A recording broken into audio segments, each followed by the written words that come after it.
Facultad de Contaduría y Administración, UNAM. 91 años de cambiar realidades.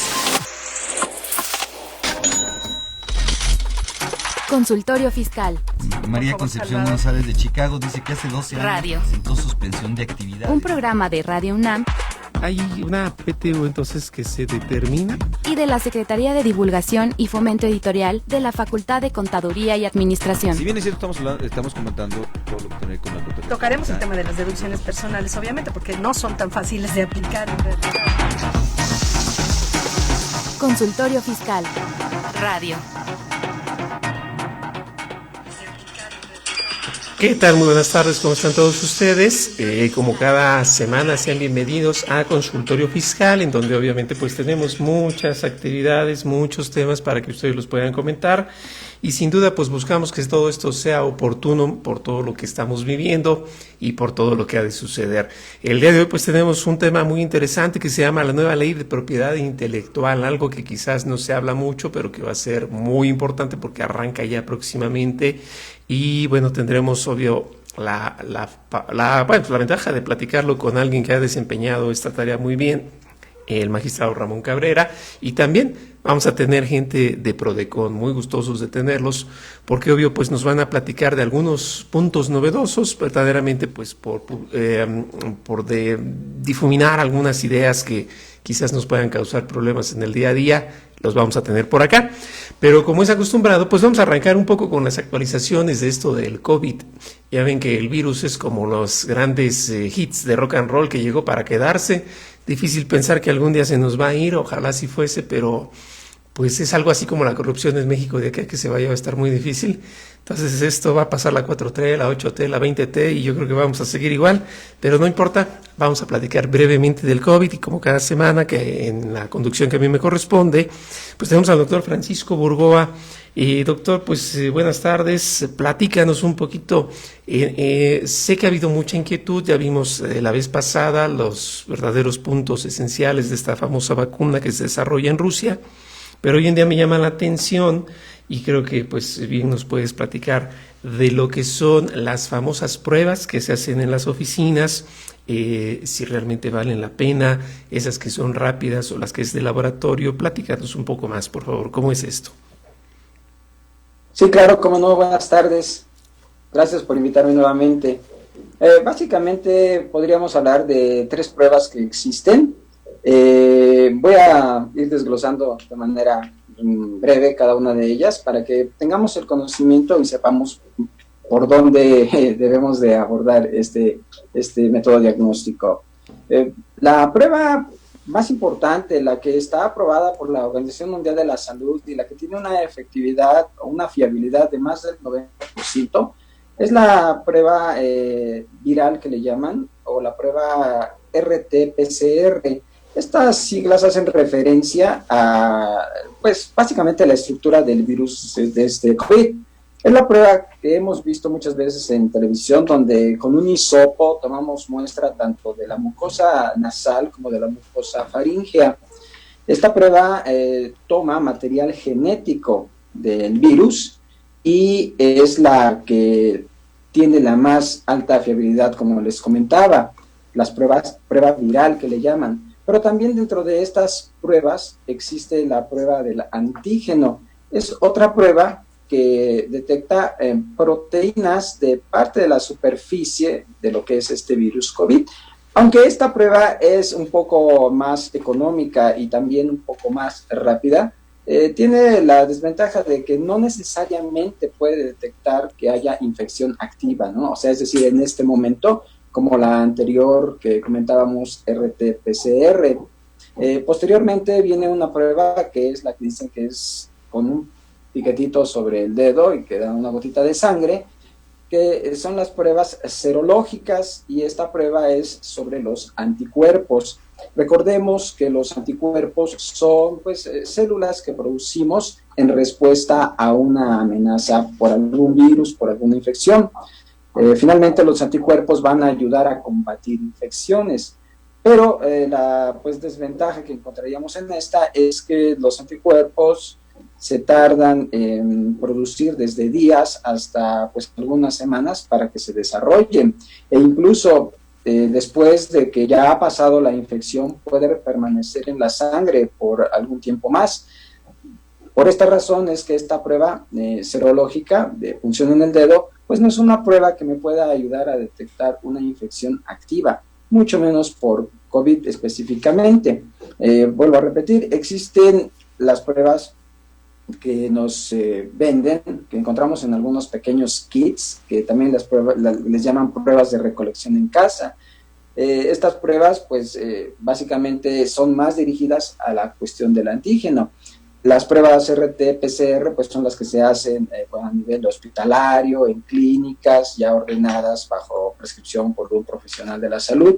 Y bueno, sí son relativamente rápidas, pueden estar en cuestión de horas o máximo en un día.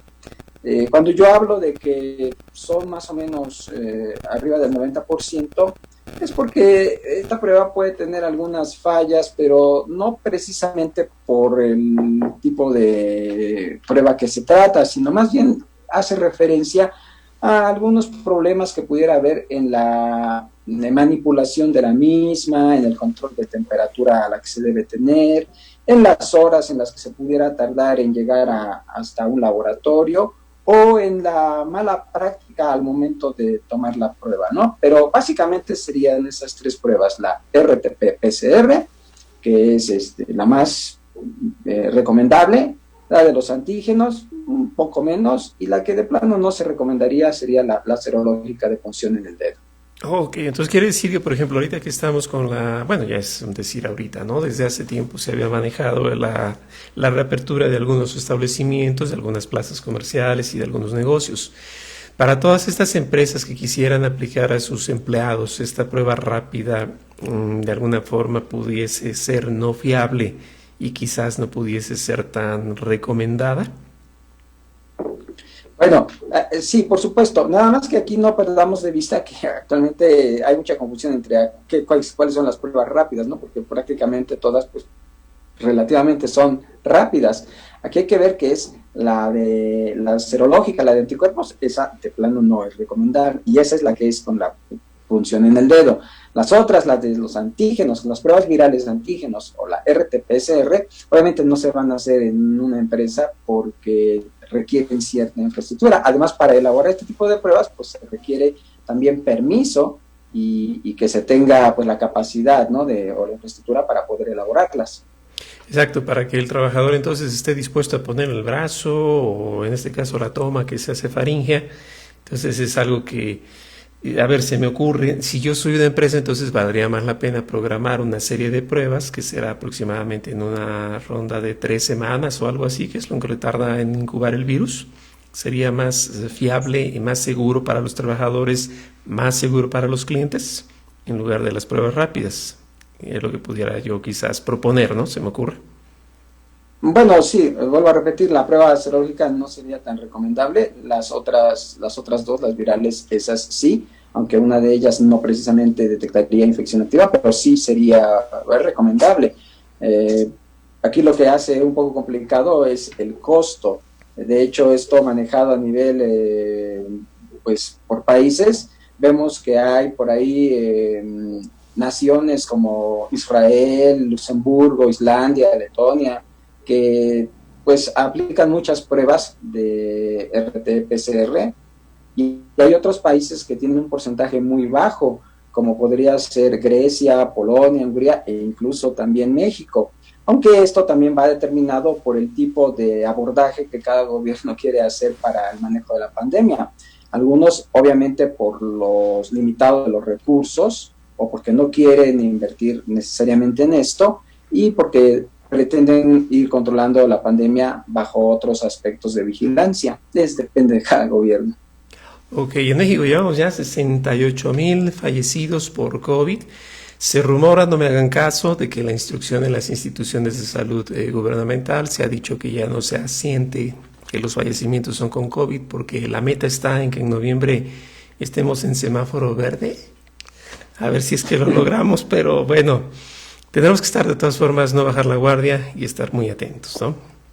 Es correcto, sí, es correcto, porque recordemos que esto está muy subjetivo, ¿no? Hay muchos problemas que todavía no se detectan de COVID por esta misma falta de detección oportuna. Perdón, ya nada más como último comentario. Entonces, las pruebas que dicen que no se aplican o las que sí se aplican, ¿se refieren a las de laboratorio, propiamente las que se van con toma faríngea, o se refieren a las rápidas? Vuelvo a decir, las pruebas rápidas de anticuerpos no son recomendables, las pruebas rápidas de antígenos sí son, la mayoría hacen de este tipo de antígeno y un poco menos la principal, ¿no? La RT-PCR. Ok, bueno, pues para todos los que nos ven, ya sea empresa, ya sean particulares, ya sea lo que sea, nada más de casa, como sean, entonces la más fiable, digo, si es que han de erogar y si es que han de gastar, pues que sea la faríngea, ¿no? Según yo digo, RT, algo así entendí. RT-PCR, sí, sería la mejor. Perfecto, vayan al laboratorio, sé que es un poco más caro, pero es seguro, ¿verdad? Ahora, más seguro, sí. Pues no salgan de casa, más seguro estén cuidándose todo el tiempo.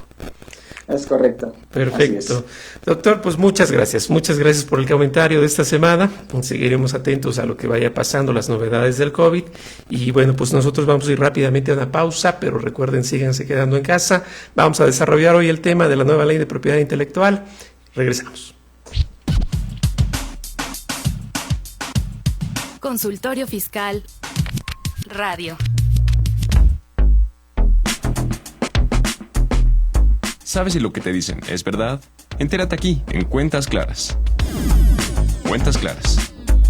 ¿Tienes un proyecto nuevo? ¿Te gustaría crear tu propia marca y poner en marcha tu negocio, pero no sabes cómo registrarlo legalmente? En Consultorio Fiscal Radio te decimos qué hacer. La propiedad intelectual desempeña un papel importantísimo para proteger la materialización del derecho de autor, así como su explotación y regulación en el mercado.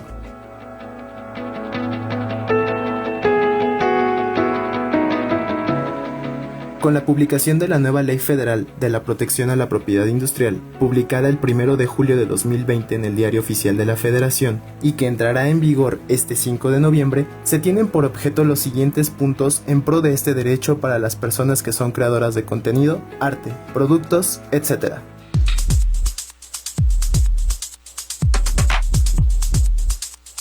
1. Proteger la propiedad industrial mediante la regulación y otorgamiento de patentes de invención, registros de modelos de utilidad, diseños industriales, esquemas de trazado de circuitos integrados, marcas y avisos comerciales, publicación de nombres comerciales, declaración de protección de denominaciones de origen e indicaciones geográficas. 2. Regular los secretos industriales. 3. Prevenir los actos que atenten contra la propiedad industrial o que constituyan competencia desleal relacionada con la misma y establecer las sanciones y penas respecto de ellos. 4. Promover y fomentar la actividad inventiva de aplicación industrial, las mejores técnicas, la creatividad para el diseño y la presentación de productos nuevos y útiles. Y 5. Promover la difusión de los conocimientos tecnológicos en el país. Su aplicación administrativa corresponde al Ejecutivo Federal por conducto del Instituto Mexicano de la Propiedad Industrial. Fuente: Ley Federal de Protección a la Propiedad Industrial. Cuentas Claras. Ve y escúchanos por Twitter, @consufiscal. Acompáñanos a Consultorio Fiscal Radio por las redes oficiales de la Facultad de Contaduría y Administración. Facebook, FCA UNAM Oficial y Twitter, @consufiscal. Perfecto, pues estamos ya de regreso y a la par de todo lo que estamos viviendo, les quisiera yo platicar. El día de ayer podríamos decir que ya hubo humo, pues no diría blanco, ¿no? Pero ya habemos propuesta de reforma fiscal, un bodrio bastante complejo porque realmente pues no se trata de verdadera recaudación, bueno, a mi parecer. Se tocan muchos temas, curiosamente uno de ellos trastoca uno de los puntos que hoy vamos a platicar y desde luego nuestro invitado lo hará notar. Pero bueno, tantas cosas que han pasado, yo creo que ni las vemos. Como es común en México, no nos preocupamos sino hasta que la cuestión se nos está cayendo encima. Y es el caso de la nueva ley de propiedad intelectual, generada mucho por todo este esquema del famoso TEMEC, con el cual también ya tuvimos una publicación de más de 1000 hojas. Pero bueno, vamos a comentarlo todo esto el día de hoy, y quisiera presentarles a nuestro invitado, que verdaderamente estamos de manteles largos, su presencia siempre nos honra. Él es el doctor Ramón Cabrera, es abogado y doctor en Derecho por la Universidad Nacional Autónoma de México, además de que es maestro en Derecho Administrativo y Fiscal. Él es profesor en Derecho Administrativo y Políticas Públicas en el Instituto Tecnológico de Estudios Superiores de Monterrey, Campus Toluca, y bueno, en el sector público trabajó, entre otras, en la Consejería Jurídica, en el Ejecutivo Federal, fue su procurador fiscal de investigaciones en la Secretaría de Hacienda y Crédito Público y magistrado en el Tribunal Federal de Justicia Administrativa, precisamente en la sala especializada del tema que hoy nos toca. Actualmente es socio director de la firma legal Spetzen SC, dedicada a temas fiscales, prevención del lavado de dinero y propiedad intelectual. Y en el ámbito periodístico tiene una radiocolumna semanal en Ultra Noticias, Estado de México, en el 101.3 FM, con Oscar Glenn en Ultra Radio, donde también aborda temas de política de actualidad. Igualmente escribe en la sección de finanzas del diario de Monterrey El Horizonte sobre temas fiscales y financieros, y es autor de este libro que yo aquí tengo en mis manos, siempre no me cansaré de presumirlo, El federalismo mexicano en el contexto del constituyente de 1856-1857, y eso es lo mejor. Lo mejor es que yo creo que el primer libro que habrá en México respecto de la nueva ley de propiedad intelectual o que toque estos temas está próximo a salir, también en Pulgo Editores, en alianza con Spetzen, para platicar obviamente de estos temas. Nuestro invitado, él es el autor de ese libro que está por salir. Y bueno, pues para no darle tanta vuelta, Ramón, bienvenido y muchas gracias por acompañarnos el día de hoy. Muchas gracias, Carlos. Pues ahora sí, listos para platicar sobre la nueva legislación en materia de propiedad intelectual. Así es. Muchísimos cambios, ¿no?, que podríamos pensar. Digo, la invención siempre va a seguir, pero el chiste no es el qué, sino el cómo. Esta ley entiendo que sale por el TEMEC, ¿verdad?, que es algo de lo que se empujó. Así es. Bueno, los tratados de libre comercio en los últimos años, bueno, en particular desde el TLC del 94, han sido unos fuertes impulsores de la cultura, de la legalidad en materia de propiedad intelectual en general. Ello dio lugar en el 94 a la expedición de la nueva legislación de propiedad industrial y a la Ley Federal del Derecho de Autor. Posteriormente, ahora con la suscripción de otros tratados comerciales más nuevos, como es el TTP-11 y como lo es el tratado con la Unión Europea, hubo necesidad de hacer una serie de modificaciones a la legislación, de tal suerte que se incorporaron, por ejemplo, marcas de nueva generación, como son las sensitivas, las sonoras, las sonoras, las olfativas, las de tacto, cualquier marca que ya fuera perceptible por cualquier sentido, ni ya no solamente por los aspectos visuales, como era con antelación. También vimos que con la firma del Tratado de Libre Comercio con Europa fue necesario reformar la legislación para fortalecer los esquemas de denominaciones de origen y las indicaciones geográficas como otros modelos de protección a productos regionales que por sus características no son repetibles en calidad, en sabores, en cualidades, sino que simple y sencillamente están enfocados a las características que le da un lugar, una metodología, una tradición de producción. Y bueno, lo último que hemos suscrito en tratados comerciales es del TEMEC. Y el TEMEC igualmente estableció toda una nueva política para el combate a las infracciones en materia de derechos de autor y en materia de protección de la propiedad industrial, y de ahí que fuera importante llevar a cabo una reforma muy importante en los temas relacionados con los procedimientos de infracciones, de determinación de daños y perjuicios, para hacer más eficiente, más eficaz estos procesos de hacer valer y del respeto a la propiedad intelectual. Y en ese contexto se hicieron modificaciones tanto a la Ley Federal del Derecho de Autor, se hicieron modificaciones al Código Penal federal, y se emitió una nueva ley en materia de propiedad industrial. Esta ley se llama Ley de Protección a la Propiedad Industrial. Entonces, estas nuevas leyes, bueno, a lo que se abocan en esta última reforma es sobre todo a dos temas: a regular de una mejor manera el entorno digital de la propiedad industrial. En el caso de la propiedad industrial también se enfoca mucho en retocar el tema de las patentes y eventualmente en los temas procedimentales, y asimismo establecer nuevos delitos ya más enfocados al entorno digital de la propiedad industrial.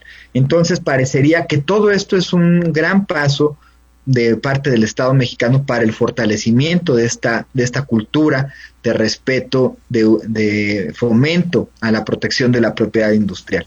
Entonces, con esas nos estábamos desayunando cuando ayer nos estábamos cenando la noticia del paquete fiscal, que trae ahí un par de temas que golpean de manera muy seria, muy severa a la propiedad intelectual, como es el caso de lo que platicábamos justamente del no darle valor para efectos ni de garantías ni de embargos a los intangibles que se acaban constituyendo una propiedad, la propiedad intelectual en general, ¿no?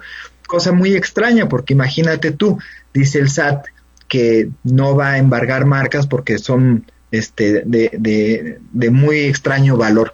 Pues le pierde la posibilidad, por un lado, de embargar una marca como Coca-Cola. Imagínate lo que implicaría que FEMSA no esté pagando sus impuestos y de repente no le puedan embargar la marca, porque es muy complicada de administrar. Yo te diría, cuando hay mentes pequeñas, esas mentes pequeñas pues no les da para procesar cosas que sus ojos no alcanzan a ver. Entonces, tenemos ese tema. No pueden ser dadas en garantía, no son susceptibles de embargo, y esto coloca a los intangibles en una situación de bienes de segunda. Y entonces todo aquel fortalecimiento, toda aquella lucha por proteger, tutelar, poner a la vanguardia los valores del producto del intelecto humano, que son los que le están dando valor a la economía actual, el SAT dice, no les entiendo, mejor ni los toco, ni me los enseñes porque me espanto. Y es lo que tenemos el día de hoy. Por el otro lado también tenemos otra noticia en el mismo paquete, en donde están anunciando que cuando las plataformas que se ubiquen en el extranjero no tengan faltas graves en materia de cumplimiento de impuestos aquí en México, dicho sea de paso, es altamente cuestionable que se puedan estar grabando en México productos que se están generando, servicios que se generan en el extranjero. Pero bueno, más allá de toda esa dificultad técnica que no le enfrenta México, sino todos los países, la solución del SAT que está proponiendo es muy simple. No me paga alguien impuestos en una plataforma que se ubica en el extranjero, pues prácticamente como el notice and takedown en materia de propiedad intelectual. Ordenaré que los bajen. Pero ojo, muy delicado el tema, porque ¿en qué momento vas a tener la certeza de que una plataforma, llámese Facebook, llámese Twitter, que pueden ser incómodas por los contenidos que los usuarios suben, que el gobierno mexicano decida eventualmente bajarlas porque no tienen o traen un incumplimiento grave? ¿Cuál es la calificación de un incumplimiento grave en materia fiscal? Pues lo que ahora sí que el termómetro de las mañaneras o el termómetro del humor con el que se despierte la autoridad, pues lo va a marcar como grave. Todo eso coloca en una situación muy delicada a la propiedad intelectual, porque justamente las plataformas son un mecanismo primero, corren como parte de todo este desarrollo tecnológico, parte por todos estos mecanismos de difusión de las ideas, de difusión de medios de expresión, y que sirven para una de las formas de expresión de las comunidades en el mundo moderno, pues lo es el comercio, y en consecuencia también pueden tener influencia en los actos comerciales que pudieran estarse realizando a través de estas plataformas. Entonces, el hecho de que el gobierno decida simple y sencillamente que hay un incumplimiento grave de los impuestos por parte de estas plataformas, y podrían estar ordenando el que las mismas no puedan estar operando en el Internet en México. Esto pues ya suena con otros tintes, no solamente el tinte fiscal, que uno podría decir, bueno, pues sí que es justo que paguen, es justo que... pero también la represalia de no actúes, y el día de mañana el tema es este experimento que están llevando a cabo, de no te dejo que trabajes porque no me estás pagando, o aparentemente tengo dudas de que me estés pagando, ¿por qué no lo van a llevar al terreno del mundo real? Y decir, como yo creo que tú no me estás pagando, empresa C, pues sabes que no puedes trabajar. Y entonces no trabajes, no vendas, no produzcas. Y a ti te doy permiso de trabajar y no te doy permiso de trabajar. Y entonces, ¿en qué momento hay una violación al derecho del trabajo que está previsto como derecho fundamental en la Constitución? Son temas graves, delicados, de consecuencias no vistas y que realmente pueden llegar a asustar a la inversión, pueden llegarnos a sacar del mundo de lo virtual y en ese contexto, bueno, pues quitarnos una gran posibilidad a los mexicanos de tener una interactuación en tiempo real a nivel mundial que nos podría colocar en una situación de una debilidad económica productiva muy importante. Yo espero que los legisladores tomen nota de los riesgos que esto implica y que eventualmente hagan las correcciones.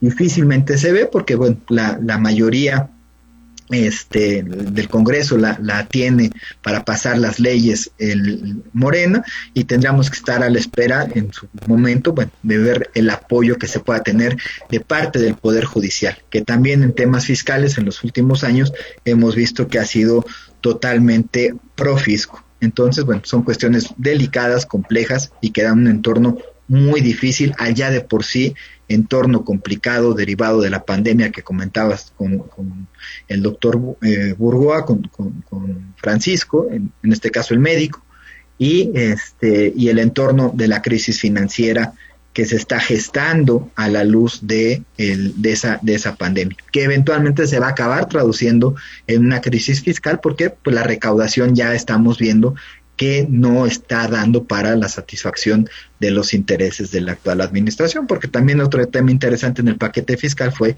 el hecho de que se recorta todo menos lo que en las mañanas nos ocupa. Fíjate que lo que dices es bien interesante. A todos los que nos ven les hacemos un pequeño recuento para que nos acompañen, y desde luego ya empezaron a llegar aquí algunos comentarios y espero que sigan llegando más. Cuando se dio esta idea del gobierno federal, como bien lo comenta el doctor Ramón, en respecto de grabar las plataformas digitales, recordemos que fue, vamos, como que una hazaña que quería lograr el gobierno mexicano. Desde entonces ya se había previsto que si alguien no pagara lo desconectaran. Por ahí alguien dobló las manos y dijo, bueno, pues ya no. Y ahorita otra vez vuelven. ¿A qué voy con esto? Pues ya lo vimos ahora, a unos cuantos meses de que arrancó, plataformas como Uber, que se ubican en el extranjero, pero pues no obstante aquí está el conductor, Uber Eats y todos esos temas, Rappi y pues muchas otras más, Airbnb, el local está en el país y cosas de ese sentido. Es cuando Mercado Libre, eBay y tantos que yo pudiera nombrar. Sé que en el arranque estas empresas no han podido estar de acuerdo, algunas ni siquiera les hacen la retención, otras parece que se las hacen, pero nada más de palabra, de salivita. Y entonces aquí el inconveniente está en que según la ley, la propuesta que quieren hacer es que si no cumplen con la retención que corresponde, que incluso le quieren pasar del 50 al 100%, pese a que estén inscritos los terceros, pues los van a sacar, obvio un procedimiento previo en donde les permitan, diría Juan Gabriel, les dan la oportunidad de que recapaciten y de que paguen, y si no, entonces ¡pum!, ya los van a desbloquear, ¿no? Pero lo que tú dices, doctor, es bien importante, porque si de por medio están hablando de puntos que implican pues los derechos, ¿no?, de propiedad intelectual, ese roce que de alguna manera pasa de forma tangencial, si fuese posible, desde luego lo advertimos desde antes, en la práctica, ¿tú crees que eso pudiese ser posible de una impugnación tan directa en la manera como está construido el amparo? Porque sabemos que pues si no me dejan trabajar, pues menos voy a conocer mis invenciones. De tal forma de que me sirve la titularidad de alguna marca o de algún punto que yo quisiera dar a conocer, si con todos estos esquemas me lo van a bloquear, ¿no? ¿Cómo podríamos, vamos, sobre pretexto de tributación, ¿cómo crees tú que en México con nuestro sistema legal pudiera surgir? Pues mira, yo creo que son muchos temas y tienen muchas implicaciones. El tema, por ejemplo, de la propiedad intelectual. ¿Cuál es la razón de que te den una explotación en exclusiva? Es permitirte y fomentar que la gente esté creando cosas, que esté incorporando producto de su intelecto y lo incluya dentro del circuito comercial ordinario. El hecho de que esas cuestiones las tengas que poner en un recipiente, digamos, material de valor para entenderlo de una mejor forma, se logra a través de la titularidad de un registro. Y ese registro es el papel que te acredita como el dueño de tal o cual invención que no puedes ver, pero que se puede sentir, se puede palpar. Lo estaríamos descalificando cuando ya le quitas el valor en el mercado. Y entonces le estás quitando valor en el mercado porque un bien como lo es el intangible de la marca, o un bien que es el intangible de un registro de patente, o un bien intangible como lo es un tema relacionado con una variedad vegetal, tú ya no puedes disponer del total de la capacidad económica de ese bien porque te dicen, bueno, eso velo a jugar en otra cancha, en materia fiscal no lo juegues. Oye, pero es que esto vale tanto como mi coche, o vale más que mi coche. Es más, ¿cuánto vale, por ejemplo, el algoritmo de la búsqueda de Google en comparación con las computadoras de Google? ¿O cuánto vale la fórmula de la Coca-Cola en comparación de todos sus camiones y de todas sus licuadoras de materiales? En ese sentido, o la propia marca de Coca-Cola, o las propias marcas de Apple o Facebook, o sea, las marcas hoy por hoy a nivel global alcanzan unos valores impresionantes por el valor que se les reconoce en el mercado.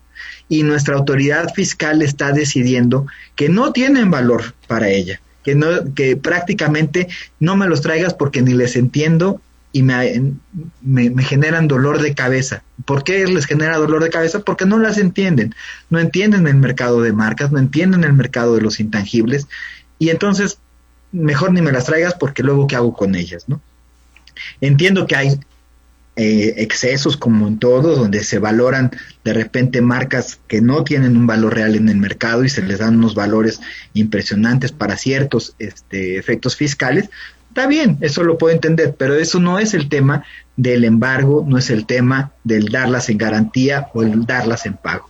Entonces, son cuestiones diferentes, aquellas cuestiones con las que se generan excesos en materia de intangibles a lo que están pretendiendo. Ahorita lo que están haciendo es golpeando a la intencionalidad de que la gente vaya y obtenga los registros, que obtenga la titularidad de su trabajo intelectual, porque pues le están quitando valor. O sea, de entrada te están diciendo, esos bienes para mí no cuentan, son de chocolate, como dirían los niños al jugar, ¿no? Así es. Fíjate que lo que dices es bien interesante y creo que muy oportuno. Una marca en sí misma, para poderla evaluar y para más aún poderla entender como autoridad en garantía, se requiere de un bagaje de conocimiento tremendo. Lo digo con debido cariño a la gente hacendaria, pero con las cosas como son. A mí me quedó claro en algunas pláticas que llegué a tener con gente, en el caso de algunas áreas de recaudación, que incluso la mecánica misma del impuesto no les es muy familiar, lo cual pues se entiende dado que sus funciones es el cobro. Pero una marca que esté debidamente registrada en activos, que tenga sus certificados y que todo esto lleve a un punto esencial, me parece sin sentido que la quieran desdeñar como una posibilidad de garantía, dado que, como bien dice el doctor Ramón, pues es lo que le da valor. Creo que incluso, tú corrígeme porque desde luego pues no lo tengo muy presente, me queda claro que las marcas tienen pues una temporalidad por la cual la patente es válida. Entiendo que con la ley se puede ir aún un poco más en tanto el INPI tarde en dar esa autorización o ese registro. ¿Estamos de acuerdo? No, a ver, vamos a separar los temas. Uh-huh. En el tema de patentes... Perdón, para invenciones, ¿cierto? Hay una temporalidad expresa donde la explotación se otorga de forma limitada por 20 años, esa explotación exclusiva. Y esa se cuenta a partir de la presentación de la solicitud. Entonces, esa protección se da por 20 años y no considera, desgraciadamente, el tiempo INPI en analizarla y en otorgarla. Sin embargo, las infracciones que se puedan cometer del momento en el que se presenta la patente al momento en el que se otorga, sí pueden ser ejecutadas, sí pueden ser reclamadas por parte del titular respecto de aquellas personas que hayan usado su patente mientras esta estaba en trámite, y también obviamente ya en fecha posterior al trámite de la patente en caso de que se haya otorgado. Esa protección está limitada a esa temporalidad, no puede haber más protección. Después de eso, ese conocimiento se incorpora ya al mundo general del conocimiento, y cualquiera puede utilizar ya libremente los efectos de la patente, que protegen las invenciones que dan una solución técnica a un problema específico con una aplicación práctica. Eso es lo que acaba siendo una patente. Por el otro lado tienes a las marcas, que son estos signos distintivos que sirven para distinguir a un producto de otros de su misma especie o semejantes. Y entonces, por ejemplo, tienes tú que una marca, tienes el bien general, un refresco, y tienes 2 o 3 marcas que distinguen al refresco de uno de otro, ya sea por temas de sabores, o podría ser inclusive de los mismos sabores, pero identificas que son 2 productos totalmente distintos porque están parados cada uno de ellos con una marca diferente. En ese sentido, la protección a las marcas se otorga por 10 años, pero en ese caso sí son renovables y una marca puede subsistir en el tiempo. Vamos al ejemplo de Bayer. Bayer es un laboratorio alemán que produce la famosa aspirina. La aspirina como tal es una marca. La Bayer es otra marca, y la fórmula de la aspirina, el ácido acetilsalicílico, era una fórmula que en su momento fue patentada. Pasa el tiempo de la patente para solucionar en la aplicación de ese ácido los dolores de cabeza, y ya cualquier otro laboratorio puede hacer ácido acetilsalicílico para curar el dolor de cabeza. Pero no todos pueden usar la marca aspirina, ni todos pueden usar la marca Bayer. Entonces, hoy por hoy tenemos ácido acetilsalicílico ya de uso generalizado libre, pero lo podemos comprar con la marca aspirina, con la marca Bayer. Entonces, ¿qué ocurre? Que esa marca puede ser utilizada durante 10 años y si la puedes estar renovando durante todo el tiempo que estés acreditando el uso de la marca. Entonces, son cuestiones que habría que distinguir. En el caso de los derechos de autor, pues igualmente los derechos de explotación comercial pues se otorgan de forma vitalicia para el autor, y protección de 100 años a la muerte del autor para los descendientes del autor de la obra intelectual. Y al hablar de obras intelectuales, bueno, también es importante recalcar que no solamente estamos hablando de libros o de películas o de música, sino que también estamos hablando que en el tema de obras están todos los sistemas informáticos, y la importancia de los sistemas informáticos hoy en día es invaluable, ¿no? Porque uno de los elementos que hoy nos están permitiendo sobrellevar de una mucho mejor manera económica la crisis derivada del COVID es justamente toda la tecnología que corre a partir de programas de cómputo. Ahorita estamos utilizando uno, ¿no? Por ejemplo. Entonces, es muy importante toda esta protección. Si nosotros no evolucionamos y le damos el peso, el valor específico, la promoción a la generación de contenidos de propiedad intelectual, nos estamos quedando atrás, porque estamos quedando como un país estrictamente bananero. Las economías, hemos visto que en el tiempo han dejado de tener un peso específico los países productores de materias primas o de recursos naturales. Hemos visto cómo lo que es la economía de la manufactura está perdiendo valor día con día. Y sin embargo, países que se han enfocado en la manufactura, en generar productos y servicios de tecnología de vanguardia, son los que han logrado tener un despegue económico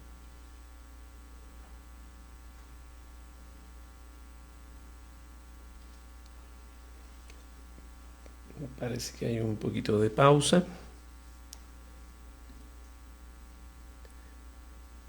Bueno. Economías.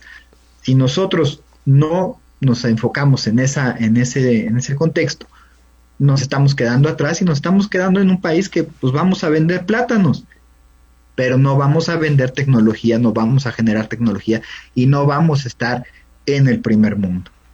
Y más allá de no estar en el primer mundo, no vamos a generar la riqueza que necesitamos que exista.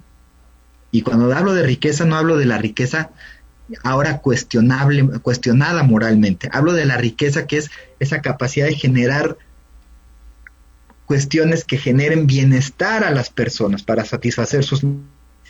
Entonces, si no generamos esa riqueza nacional, no podemos distribuirla, no tendremos forma de poder compensar las diferencias entre ricos y pobres, no vamos a poder tener mejores condiciones de vida y bueno, eventualmente pues vamos a seguir rezagados. Y desgraciadamente no es que lo que dejé de hacer un año, hoy lo recupero el próximo año, sino lo que dejo de hacer un año hoy en materia tecnológica, en materia de conocimiento, en materia de propiedad intelectual, me retrasa de 5 a 10 años. Entonces, cada año que estamos perdiendo por esta falta de una idea clara de dónde llevarnos en materia de protección, de fomento a la propiedad intelectual, de generación de tecnologías, de generación de conocimiento, nos está dejando años y años atrás, porque mientras nosotros estamos viendo que si el petróleo, por otro lado estamos viendo todos estos países que están generando las industrias del futuro, que ya ni siquiera consideran al petróleo en su gama de insumos, ¿no? Entonces es delicado, es grave y es triste porque al final del día le estamos cancelando el futuro a las generaciones por nuestra desidia, por nuestra falta de entendimiento de la necesidad de estos productos, de tecnologías, de contenidos, de aplicaciones tecnológicas a nuestros problemas actuales, ¿no? Entonces lamentablemente es triste y bueno, pues habremos que estar lidiando con este tipo de acciones. Perfecto. Bueno, ya han llegado algunos comentarios que vamos a empezar a comentar brevemente. Vamos a ir rápidamente solo a una pausa. Vamos a nuestro info fiscal, si no mal lo ubico, y regresamos para pues, abordar todas las inquietudes que aquí ya nos han hecho llegar. No se vayan, regresamos. Consultorio Fiscal Radio.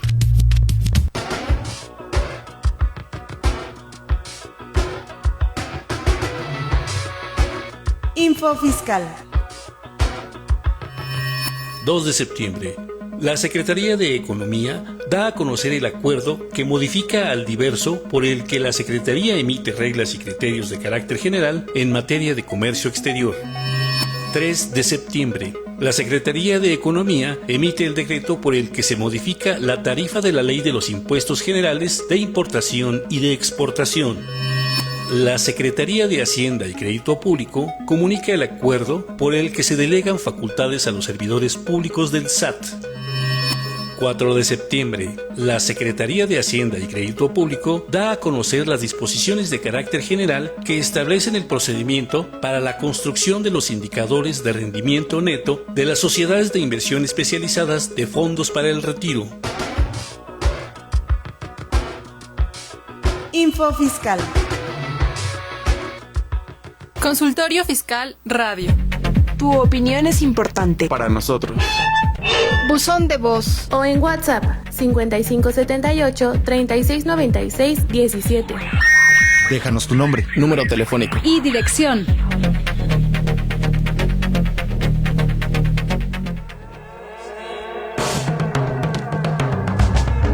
Invertir para aprender. La Facultad de Contaduría y Administración de la UNAM, a través de su División de Educación Continua, invita al sector público y privado a formar parte de sus múltiples cursos, conferencias y diplomados sobre temas de contaduría, fiscal, administración e informática, con el objetivo de promover la vinculación profesional de la institución empresa-gobierno. Así que ya lo sabes, prepárate en Liverpool 66, Colonia Juárez, Alcaldía Cuauhtémoc, Ciudad de México.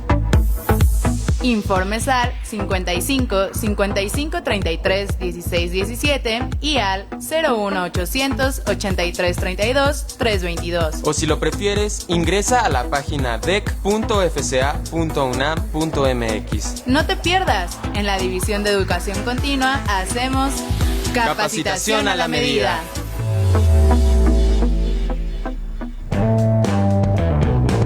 Acompáñanos a Consultorio Fiscal Radio por las redes oficiales de la Facultad de Contaduría y Administración. Facebook, FCA UNAM Oficial y Twitter, @ConsuFiscal. Perfecto, pues estamos de regreso y andamos comentando ya varios temas que yo creo que valen mucho la pena. Solamente no quisiera dejar de apuntar lo que ya nos escribieron y principalmente ha sido Genaro Cabello, a quien le agradecemos que nos esté viendo y desde luego nos hace llegar muchos comentarios. Hizo 2 comentarios. El primero dice: ¿en qué tenemos que poner cuidado y atención las medianas y pymes? Pues tanto las que realizan comercio exterior así como las que no lo hacen, refiriéndome a nuestras operaciones diarias y comerciales, tanto para protegernos así como para evitar incurrir en causal de algún delito, incluso penal. Muy cierto, Genaro, hay que cuidarse. Dice: ¿recomiendan algún tipo de amparo o procedimiento de defensa para proteger nuestros negocios pymes contra algún tipo de perjuicio legal por esta reforma en este tema de propiedad industrial, lo cual implique algún tipo de riesgo de las operaciones comerciales del día a día? ¿Cómo lo ves? ¿Si es posible o alguna recomendación de defensa? A ver, creo que ya no me escucho. ¿Sí me oyes? A ver. Ahí estamos ya. No me oye. A ver, lo voy a desconectar tantito y le vamos a subir por aquí el volumen. Ahora sí me oyes. Ya te escucho. Perfecto, ya le vamos a subir aquí todo lo que se pueda. Genaro Cabello pregunta que si se recomienda algún tipo de amparo o procedimiento de defensa para proteger nuestros negocios, dice, contra algún tipo de perjuicio legal por esta reforma en tema de propiedad industrial, lo cual implica algún tipo de riesgo en las operaciones comerciales del día a día. ¿Cómo lo ves? Bueno, primero tenemos que estar muy ciertos. Es ahorita una iniciativa. Esta iniciativa todavía no es ley, todavía no obliga, todavía no genera lo que son los perjuicios que podrían traducirse en una afectación para poder ser combatida en un juicio de amparo. Una vez que se esté, que esta iniciativa sea procesada, quede terminado su proceso legislativo, sea aprobado, promulgado y publicado y entre en vigor, que sería en enero del próximo año, del 2021, es cuando ya podríamos tener identificado al final del día qué resultó de esta iniciativa. Y una vez que se identifique los mecanismos de defensa, pues es el juicio de amparo, que es una de las instituciones mexicanas con las que podemos defendernos de violaciones a los derechos fundamentales que la Constitución y los tratados nos conceden, para efecto de buscar la protección judicial. Y será hasta ese momento cuando estaríamos en posibilidades. Ahorita lo que estamos viendo y analizando y advirtiendo son estos temas para ponerlos en el debate público, que los escuchen nuestros legisladores y que tratemos, mejor dicho, de hacerles ver los perjuicios que esto puede generar, no solamente al fisco, sino al esquema general económico del país. Entonces, hay cuestiones que se proponen como soluciones a un problema, pero también lo dice el dicho popular, hay veces que sale más caro el caldo que las albóndigas. Entonces, eso es lo que debemos estar evitando como sociedad en este momento, de advertir todo este tipo de cuestiones para que nuestros legisladores lo escuchen y eventualmente lo corrijan. Perfecto. Bueno, aquí también hace una pregunta, dice: ¿en esta reforma se puede rescatar algún tipo de beneficio, ventaja u oportunidad de negocio y o protección patrimonial que consideren se deba retomar para reactivar la economía, sobre todo en las pymes, tanto las que realizan comercio exterior así como las que no lo hacen, refiriéndome a nuestras operaciones diarias, comerciales o incluso para dejar de ser un país bananero? Pues se supondría, ¿no? O sea, ese es el tema. Yo creo que tenemos que tener un marco jurídico que nos dé certeza a todos para poder producir. Lo primero que tenemos que premiar es la producción. Si no hay producción, no hay negocio, no hay recaudación tampoco. O sea, no podemos, por ese efecto de buscar la recaudación como el elemento central, o sea, los mexicanos no salimos a todas las mañanas a generarle recursos al Estado. Ese es el grave error. Cuando tú consideras que los mexicanos, y así lo está viendo la Secretaría de Hacienda, salimos a trabajar para ellos, estamos mal. O sea, los mexicanos salimos a trabajar para nuestras familias, para nuestras empresas, para nuestros intereses, y como consecuencia de esa actividad que nosotros realizamos, es que nosotros pagamos impuestos, pero es cosa de acomodar las cosas en su orden. Si ellos pretenden, o la intencionalidad es limitar que la gente esté produciendo para ellos y que nos pongamos a trabajar para el fisco federal, estamos fritos, porque entonces nos están esclavizando. Ese es un tema importante que hay que saber distinguir. Entonces, mientras generemos un marco legal que nos permita producir, hacer negocio, competir, generar riqueza, tendremos capacidades para pagar impuestos. De otra manera, o nos están esclavizando o simplemente se están autocondenando, porque no entienden que no trabajamos para ellos, que ellos trabajan para nosotros. Y lo digo esto con toda responsabilidad. Yo fui funcionario hacendario, fui muchos años subprocurador fiscal de investigaciones, sé el problema que es la evasión, que es el tema de la defraudación fiscal, pero al mismo tiempo sé que las cosas tienen que llevar un orden, una razón y un porqué. Y cuando se alteran ese orden, esa razón y ese porqué de su estructura natural, va a salir un muy mal resultado. Así es. Mira, Ricardo Javier realiza una pregunta que creo que viene muy oportuno, porque obvio, como es algo técnico, a veces se confunde. Él dice, hablando de propiedad intelectual, ¿podrían explicar la diferencia entre un modelo de utilidad y una patente? Claro. Mira, un modelo de una patente lo que busca es proteger una innovación que da una solución técnica a un problema específico. Entonces, eso es lo que es una patente. Ahora, en los modelos de utilidad, ahí es una mejora a un bien específico, que por esa mejora se le da un mejor aprovechamiento o utilidad a ese bien. Vamos a ponerlo así. Si tenemos un problema del COVID y vemos que juntamos una sal química, la sal 1 con la sal 2 y la sal 3 en ciertas cantidades y encontramos la medicina, eso es un tema de una innovación, porque no existe en el mercado esa pastilla que estaríamos inventando, y eso sería patentable porque está solucionando técnicamente un problema específico. Eso sería materia de una patente. El caso de un modelo de utilidad, pongamos el caso de un martillo. Un martillo existe desde tiempos inmemoriales. Sin embargo, una modificación de corte ergonómico que pudiera ser el ángulo de la cabeza del martillo, que no vaya a los 90 grados que a los que estamos acostumbrados que tenga el martillo, sino que lo tenga a los 75 grados, e identificamos que con esa modificación del ángulo podemos no solamente ya clavar clavitos, sino atornillar clavitos. Bueno, esa potencialización que le da esa modificación específica es un modelo de utilidad. Ahora, hay otras cosas que se llaman diseños industriales, que ya es, por ejemplo, un elemento decorativo específico.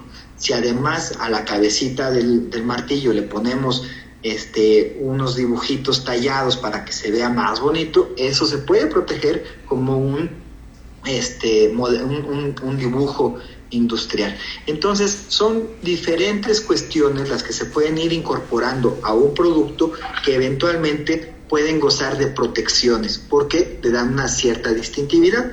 Y repito, eso es un tema totalmente distinto al tema de las marcas.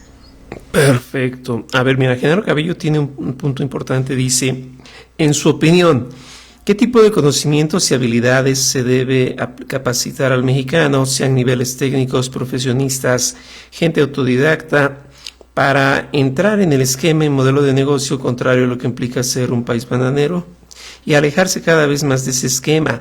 Y en esta misma línea, ¿qué modelo de negocio propone y qué sugiere como protocolo de inicio? Me refiero a dejar de ser solo maquiladores o proveedores de materias primas. Bueno, pues ahora sí que la ruta del éxito que ha demostrado en los hechos, no en otros datos, sino en hechos concretos, los países asiáticos, ha sido que la profesión que genera riqueza o la profesión que auténticamente produce por esencia, por naturaleza, es la ingeniería.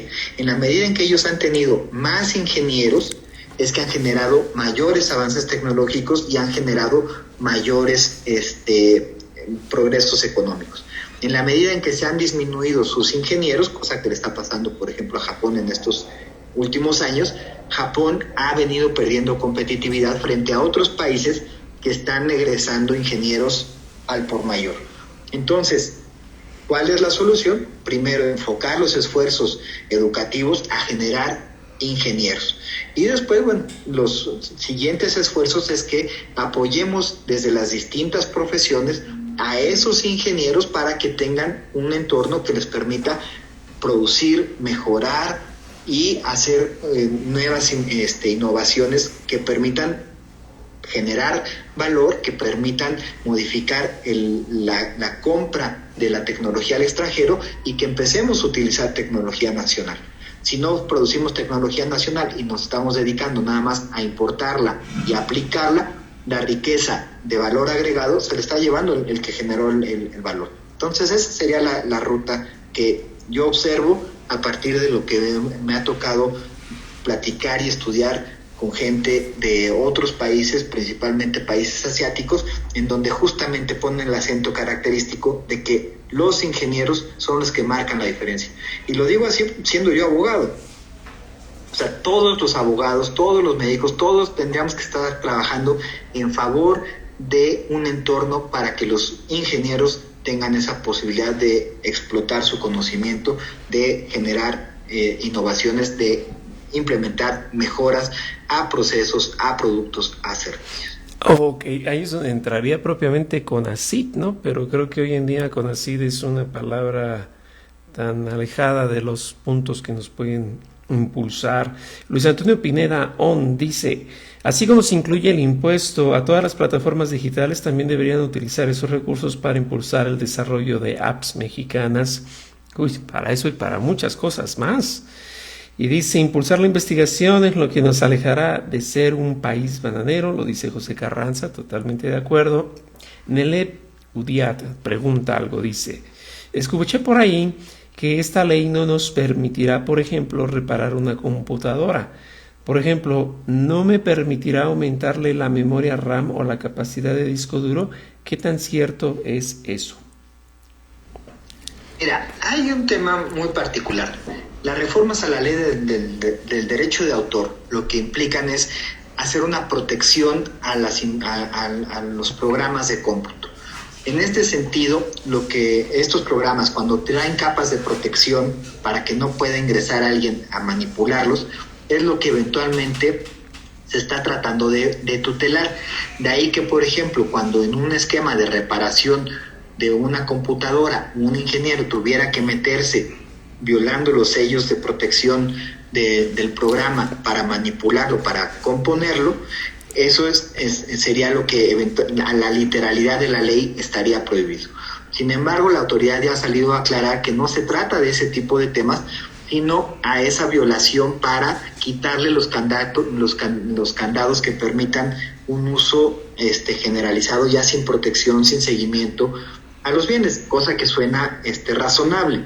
Pero el tema es que conforme quedaron los textos literales, parecería que en efecto cualquier modificación, alteración a un programa de cómputo llevaría a cabo una criminalización de esa actividad. Entonces, esperemos que el criterio y la prudencia tanto de la autoridad del INDAUTOR como del INPI, porque es la autoridad que infracciona las faltas comerciales, y eventualmente de los jueces penales cuando se llegare a procesar algún delito de esta naturaleza, entiendan justamente que el bien jurídicamente tutelado es esa violación con efectos de obtener un beneficio comercial indebido, y que no es tanto el hecho de que se busque hacer la compostura, la mejora al producto. Ok, digo, es que es una ley bastante compleja. Hay muchos comentarios. Eric Bernal dice: si son internacionales, quiero pensar que se refiere a negocios que exportan o importan, presten atención en cuanto a lo fiscal, a la ley aduanera, patenten sus productos e ideas. Pues que estamos casi por llegar a la pausa, pero Ramón, pues antes de que lleguemos al fin de este punto, pues antes de pasar con nuestra sorpresa que les tenemos de Prodecon, no sé, algo final que tú quisieras aportar, y desde luego pues los datos en donde te puedan localizar, pero ¿qué detalle darías? Pues mira, yo lo que les invito es que estemos muy atentos a los análisis que están haciendo gente seria, profesional, sobre la miscelánea fiscal, para entender hacia dónde van las cosas. Y a partir de ahí, bueno, tomar las decisiones de negocio en cada uno de nuestros ámbitos para poderlas implementar. Y los invito a que nos sigan tanto en nuestra página de Facebook de Spetzen SC, como en nuestra página web www.spetzen.mx, para que vean lo que nosotros estamos compartiendo de conocimiento, y en caso de que tengan alguna duda o una necesidad específica, pues nos consulten. Y eso lo podrán hacer a través del correo electrónico contacto@spetzen.mx. Esos son los datos de contacto en donde nos pueden enviar sus comentarios o hacernos llegar sus inquietudes, y nosotros podríamos estarlos atendiendo. Y eventualmente, bueno, los invito a que adquieran el próximo libro que estamos por sacar en materia de propiedad intelectual, estos 10 casos con 10 criterios que me tocó impulsar como magistrado de la Sala Especializada en Propiedad Intelectual en el Tribunal Federal de Justicia Administrativa, en temas vinculados a la propiedad intelectual, en donde se hacen análisis del por qué se hicieron esos criterios, de por qué se impulsaron los mismos, y eventualmente también los comentarios a la luz de cómo esos criterios, esos casos, podrían haber sido afectados con motivo de la expedición de la nueva ley de protección a la propiedad industrial. Perfecto, pues ya serán unos 15 días que lo tengamos, y yo creo que si ustedes se ponen atentos, entre mañana y pasado quizás ya lo bajen de Kindle, ¿ok? Muchas gracias, Ramón, por la participación el día de hoy. Te agradecemos mucho, y pues sé que hay mucho que platicar. Seguramente te estaremos dando lata para futuras intervenciones, y bueno, pues no me queda nada nuevamente más que agradecerte. No, pues muchas gracias, Carlos, a ti, a tu auditorio, a Radio UNAM y a Consultorio. Ya saben que siempre tendrán un amigo y siempre contarán con nuestra participación. Muchas gracias, Ramón. Vamos a una pausa y regresamos. Consultorio Fiscal Radio.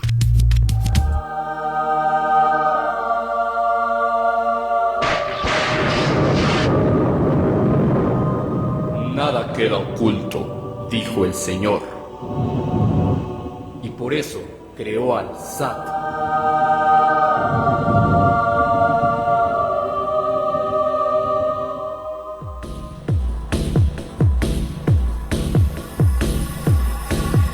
En Déficit, con José Silvestre Méndez.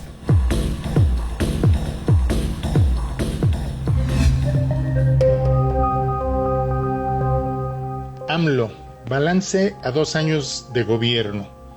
A 2 años del gobierno de Andrés Manuel López Obrador, y después de presentar su segundo informe de gobierno, documento de 1,296 páginas, es conveniente hacer un breve balance o evaluación de los primeros 2 años del gobierno, que se hace llamar de la Cuarta Transformación.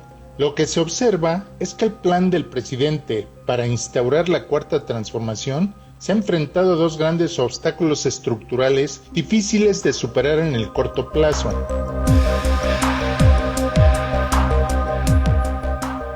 Esas condiciones negativas son, por un lado, la crisis estructural de la economía mundial con efectos negativos para nuestro país y que las medidas de política económica del actual gobierno no ha podido superar. Y la crisis sanitaria provocada por el virus SARS-CoV-2 que provoca el coronavirus 19 y que ha causado estragos de todo tipo en la población mexicana, en las instituciones de salud que no estaban preparadas para atacar la pandemia sanitaria, en las empresas, sobre todo en las micro y pequeñas y las que se localizan en la economía informal. Ante este escenario tan negativo y tan inesperado, el gobierno ha tenido que reaccionar y sobre la marcha ir resolviendo los problemas generados por la crisis estructural, económica del capitalismo y la crisis sanitaria. En ambos casos se trata de defender la vida, aunque la vida económica cotidiana se ha ralentizado de manera persistente. Muchas personas que viven al día, sobre todo porque laboran en la economía informal, tienen que salir a trabajar, a buscar el sustento diario para sobrevivir, el día a día. Ellos están defendiendo la vida aunque no lo parezca, porque si no trabajan, no comen. Lo que se les pide es que tomen precauciones y se protejan. Por otro lado, el número de infectados y de casos positivos se incrementa día con día, así como el número de defunciones derivados de la infección por el virus SARS-CoV-2. La reconversión de clínicas y hospitales públicos para atender la pandemia de COVID-19 ha sido acertada. Ha sido una buena decisión de política pública, pero se deben reforzar las medidas para que el virus no cause demasiados estragos, sobre todo en la población más desprotegida. Ante este sombrío panorama, pienso que el principal logro de este gobierno es el combate y la lucha contra la corrupción y la impunidad. Creo que vamos por buen camino, pero faltan acciones contundentes para detener a más corruptos, hacer que se les castigue por lo que hicieron y que devuelvan todo lo que se robaron. Falta mucho por hacer. La principal debilidad del actual gobierno es la economía. No crecemos, es más, hay caída de la producción, las actividades económicas disminuyen, lo que ocasiona que aumente el desempleo, que aumente la economía informal y los empleos informales, disminuye la inversión, tanto la pública como la privada. La falta de ingresos para muchas familias es la principal consecuencia del deterioro económico del país. La pobreza y la marginación no han disminuido como se esperaba, a pesar de los programas sociales del actual gobierno. Muchos mexicanos siguen padeciendo pobreza monetaria, pobreza alimentaria, pobreza educativa y de salud, entre las principales. El gobierno debe atender con mayor celeridad los asuntos económicos que fomenten las actividades productivas, que incrementen el empleo formal. He propuesto y sigo proponiendo la realización de un pacto entre los principales actores económicos, sociales y políticos del país, cuyo principal objetivo sea la recuperación de las actividades económicas con protección sanitaria para todos los involucrados en los procesos productivos, sin descuidar la salud de todos. Falta mucho para la cuarta transformación.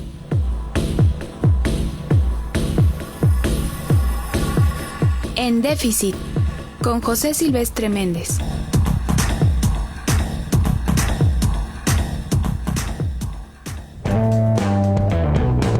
Acompáñanos a Consultorio Fiscal Radio por las redes oficiales de la Facultad de Contaduría y Administración.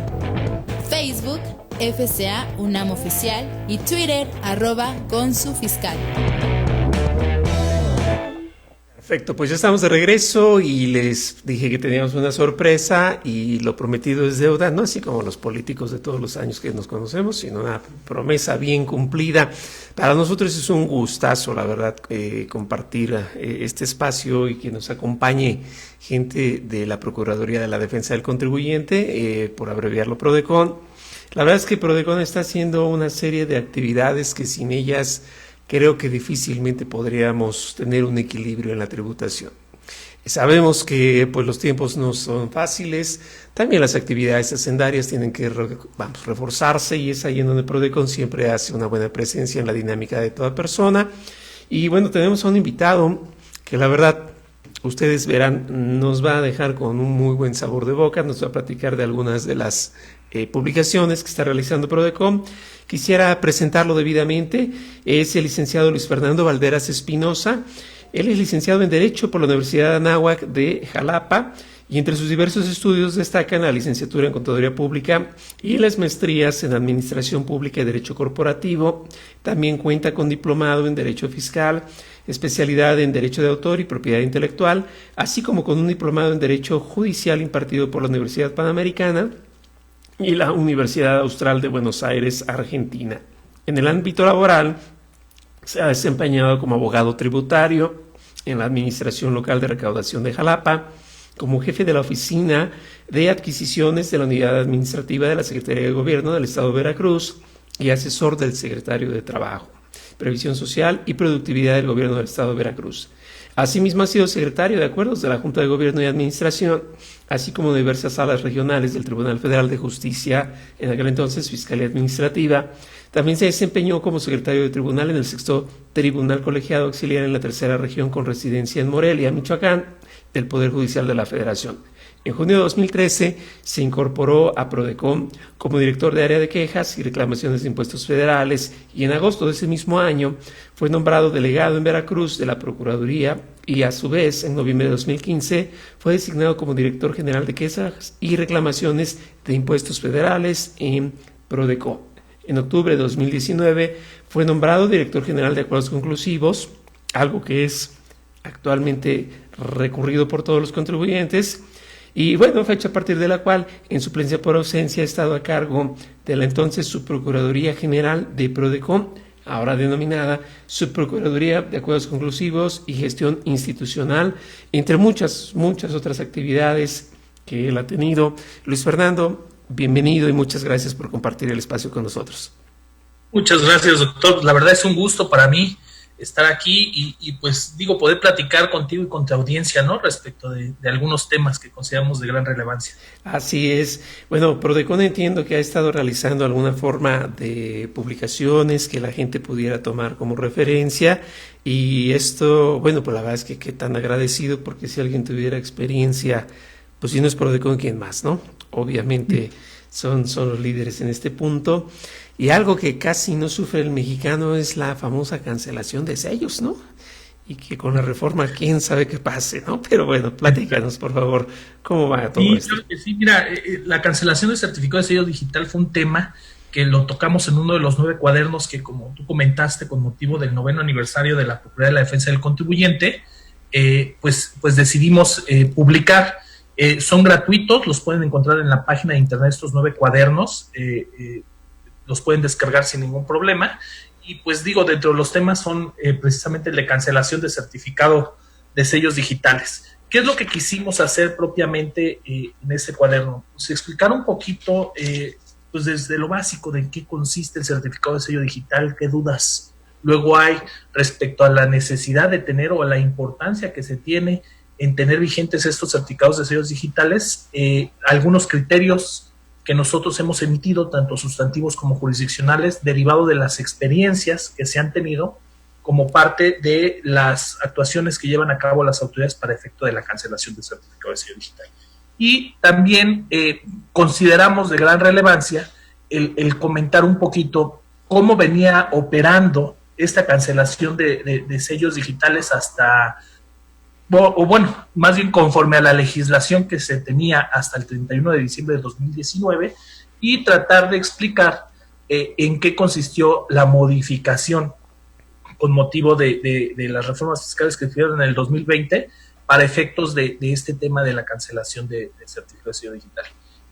La verdad, digo, ya estaba publicado el cuaderno, entonces no pudimos incluir la propuesta que ahorita con la reforma 2020 está proponiendo las modificaciones del Ejecutivo Federal con respecto precisamente a este tema de cancelación, pero pues lo podemos comentar sin ningún problema, mi estimado Carlos. Pues digo, entendiendo que estas últimas reformas ayer se presentaron al Congreso de la Unión, son propiamente las propuestas y pues lógicamente se necesita de la aprobación, como bien sabemos, de Cámara de Diputados, el Senado y, pues en su caso, la promulgación y la publicación que haga el Ejecutivo Federal para que ya tengan vigencia las reformas que hoy en día están, ¿no? Entonces, fíjate que de cancelación de certificado de sello digital, pues nos iríamos propiamente al famoso 17H del Código Fiscal de la Federación, ¿no? Donde se establecen las diversas hipótesis para lograr la cancelación del certificado de sello digital. Este artículo pues no es nuevo, sabemos que ya desde el 2004 ya se encontraba lo relacionado con lo del sello digital y lo del certificado de sello digital regulado.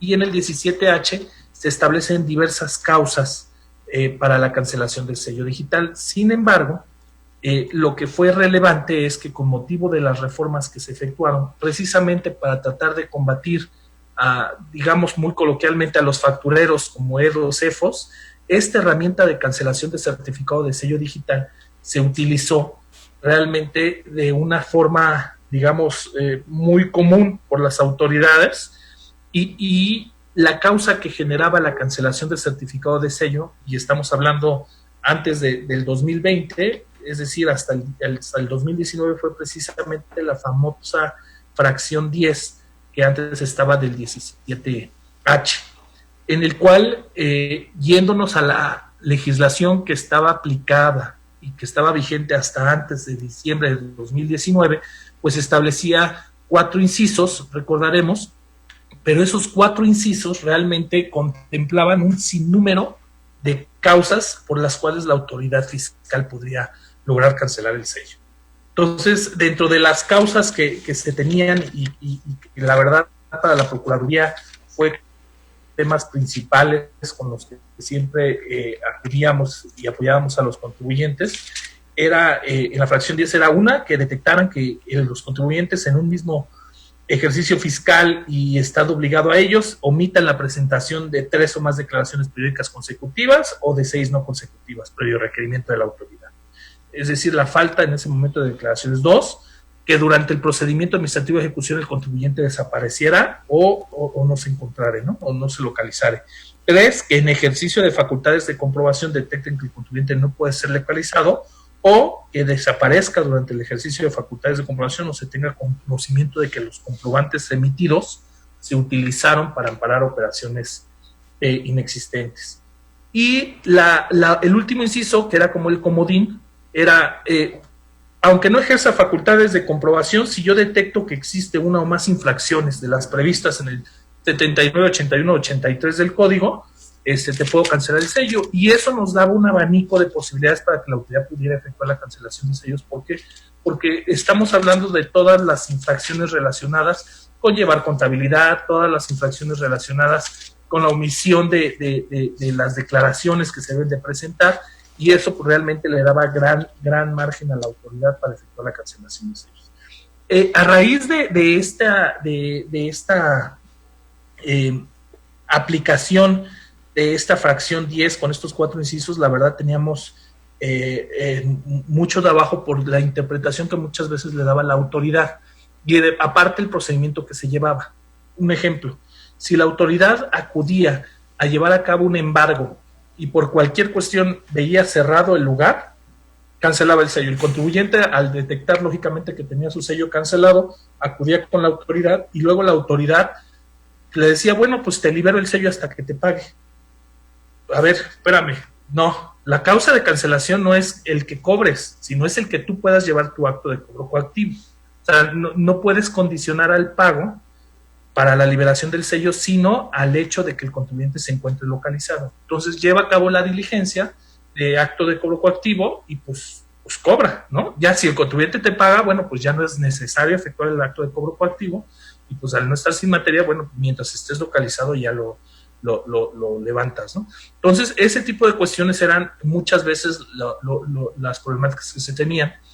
Otra que era de las más comunes en ese entonces era la localización del contribuyente, no nada más para efectos de cobro coactivo, sino cuando estaba en ejercicio de facultades de comprobación y consideraban que desaparecía, pues tendríamos que hacer a la par de que el contribuyente presentara el caso de aclaración, nosotros vía procedimiento de quejas luego generábamos muchas gestiones con la autoridad para lograr que se efectuara esa verificación de domicilio, que advirtieran que efectivamente se cumplía con la localización.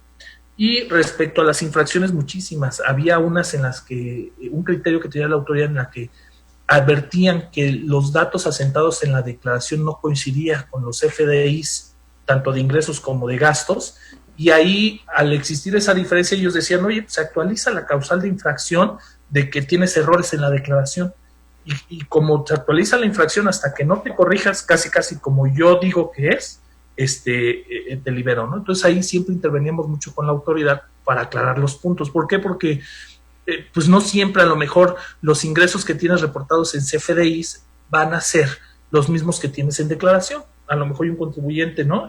Tributa conforme al devengado y pues lógicamente nunca va a cuadrar, ¿no? O retenciones. Puede haber aclaraciones, puede haber duplicidad de facturas, lo que sea, pero lo más importante o luego lo que más nos generaba problemas y que por fortuna lo vamos a comentar ya después se quitó, fue pues con las deducciones. O sea, hay deducciones que no están amparadas en un CFDI y bueno, pues la autoridad no advertía eso y decía, no, pues es que me estás deduciendo más de lo que tú puedes deducirme porque no está amparado en CFDI. Entonces, ahí siempre eran las aclaraciones que teníamos.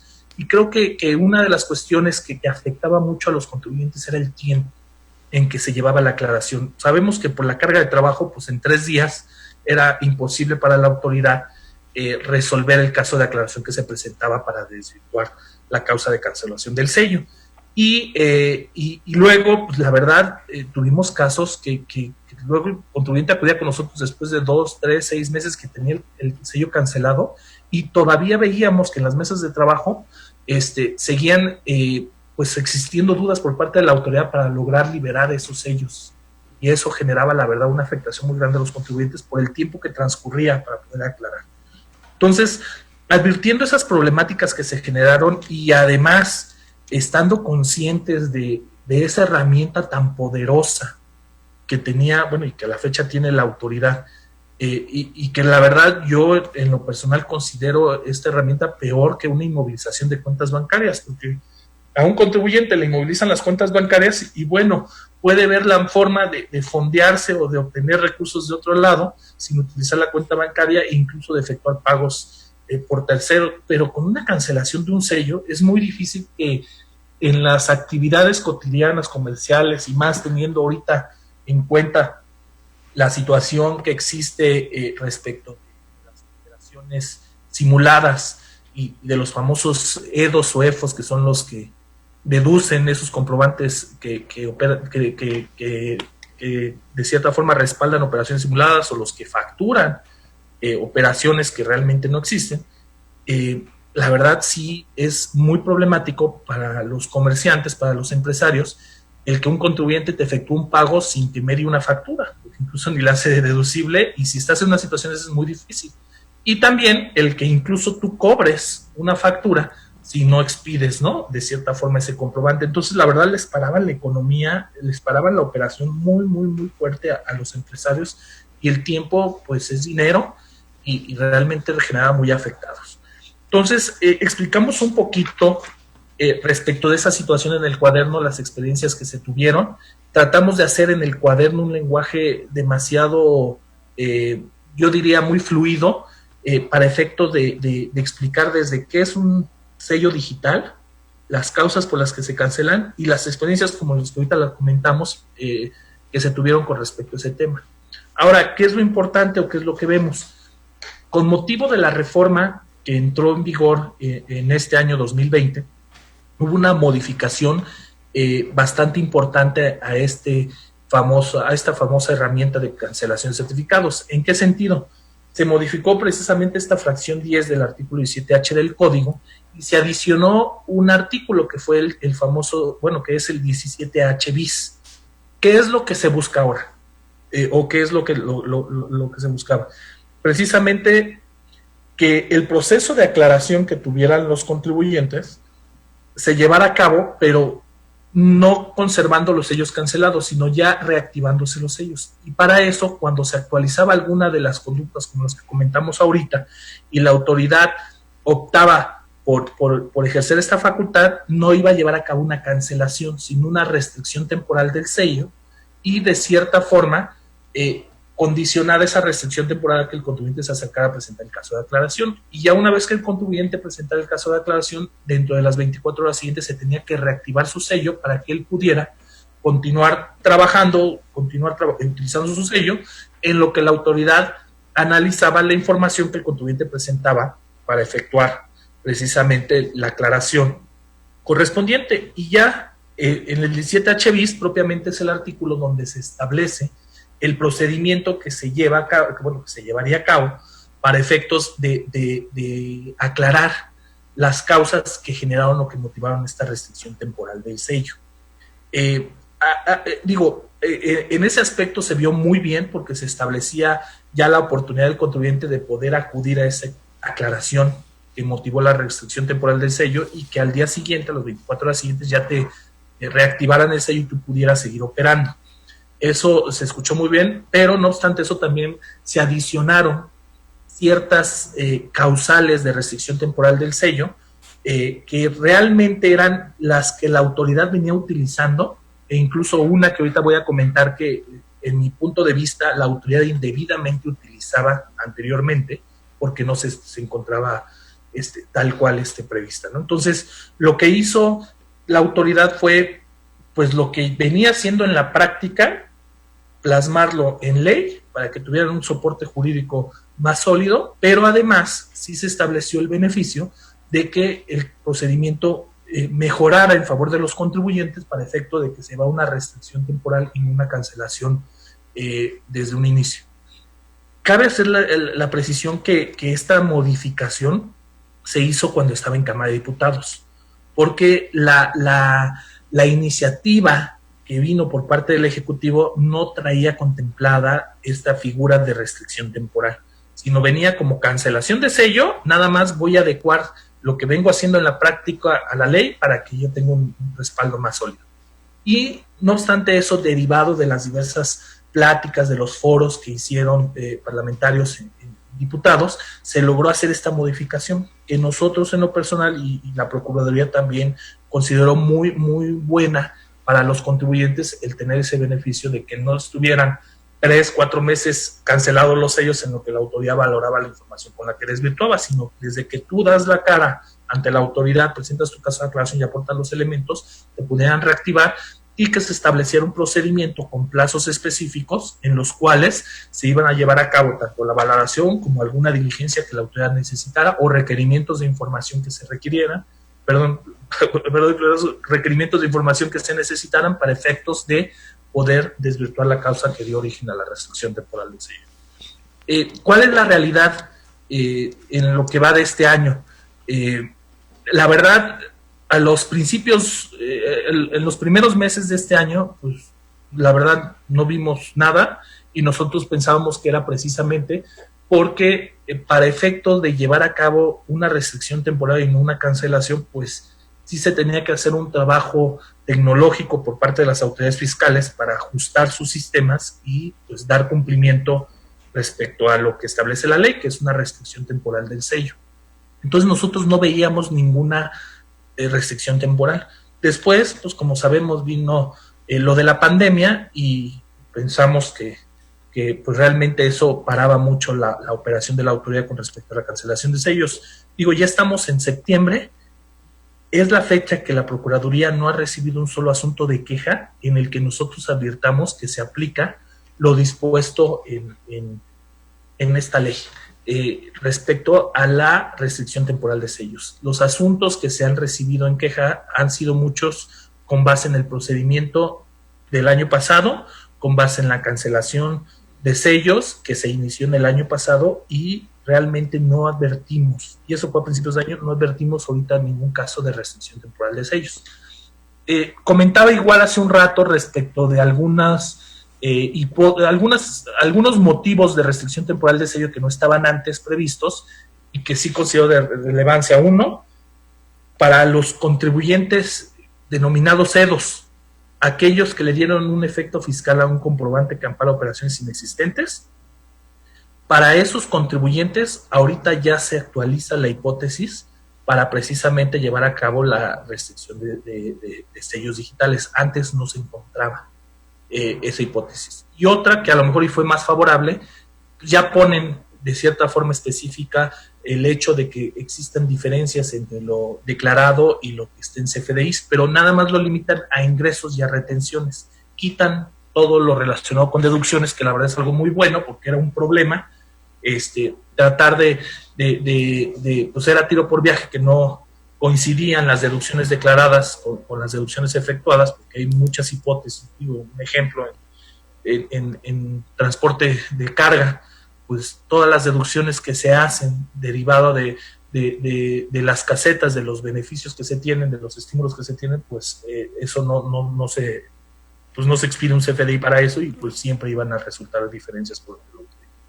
Entonces, realmente eso fue lo que pasó. Este procedimiento no hemos visto todavía en la práctica cómo se va a llevar a cabo y en qué consiste este procedimiento. Si uno actualiza alguna de las causas de infracción que establece el 17H bis, las voy a comentar, las voy a leer, realmente son 10 fracciones las que contiene el 17H bis, el que está vigente en este año, 2020. Lo que tendría que hacer el contribuyente es que cuando advirtiera que tiene su sello restringido, lógicamente él tendría que presentar un caso de aclaración. En esta no establece un plazo para el contribuyente para presentar ese caso de aclaración, pero entendamos que lo presenta al día, a la semana, al mes, no importa. A partir de que él presente el caso de aclaración, acompañando las documentales con las que él estime que puede llegar a desvirtuar esta causa que generó su restricción temporal de sello, lo que procedía era que la autoridad, dentro de las 24 horas siguientes, tenía que reactivar el sello. Y ahí establecía un procedimiento precisamente para que de cierta forma se llevara a cabo esa aclaración que el contribuyente presentó. La autoridad contaba con un plazo de 10 días para emitir la resolución, pero ese plazo lógicamente se podía suspender para efectos de los requerimientos de información que su caso haga, los cumplimientos a esos requerimientos por parte del contribuyente, y en caso de que se requiriera alguna diligencia, pues se establecen los plazos para llevar a cabo la diligencia.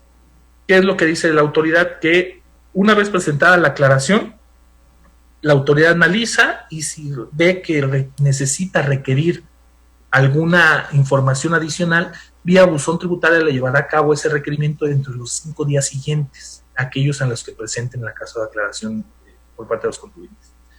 El contribuyente tendrá igual un plazo de 5 días para dar atención a ese requerimiento, y algo muy importante, si es que se requiere plazo adicional, el contribuyente puede solicitar por una sola vez una prórroga de 5 días, la cual va a ser otorgada en automático. Es decir, por el hecho de que el contribuyente, dentro del plazo con que contaba, presentar esa solicitud de prórroga, ya se entendía que estaba autorizada en automático sin necesidad de que la autoridad efectuara pronunciamiento alguno, ¿no? Eso es algo muy importante. Ahora, ya una vez que se aporta la documentación por parte del contribuyente, que se atiende el requerimiento que en su caso había efectuado, la autoridad también podía llevar a cabo alguna diligencia, y para eso tenía que haberle avisado al contribuyente: oye, ¿sabes qué? Necesitamos hacer una diligencia. Supongamos, hubo una restricción temporal por una no localización, el contribuyente aporta elementos para decir: sí, yo estoy localizado, estoy aquí en mi domicilio, y a lo mejor la autoridad para eso necesita hacer una diligencia. Entonces, no obstante, la valoración de la información tendría que avisarle precisamente al contribuyente de la necesidad de hacer esa diligencia, y para eso también, además de avisarle vía buzón tributario mediante oficio, tendría 5 días la autoridad para llevar a cabo precisamente esa diligencia. Y de esa forma, ya una vez que a lo mejor se desahogue la diligencia o se tengan por atendidos los requerimientos, pues ahí ya contarían esos 10 días que tiene la autoridad para emitir la resolución respectiva en cuanto a si logra desvirtuar la restricción temporal de sello, o en su caso que se lleve a cabo la cancelación. Es decir, no tan inmediato, ¿no? Sino es todo un procedimiento que habría que estar cuidando en mucho punto.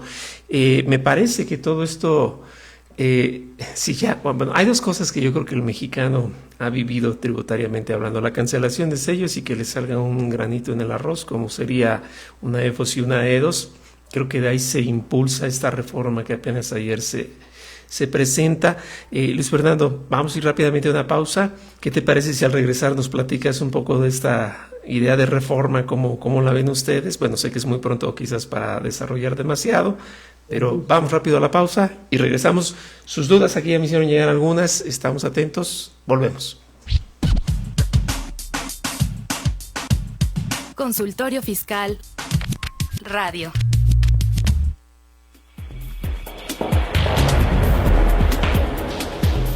En su edición 745, Consultorio Fiscal, como siempre, presenta interesantes artículos de corte fiscal, jurídico, laboral, contable financiero y de prevención de lavado de dinero.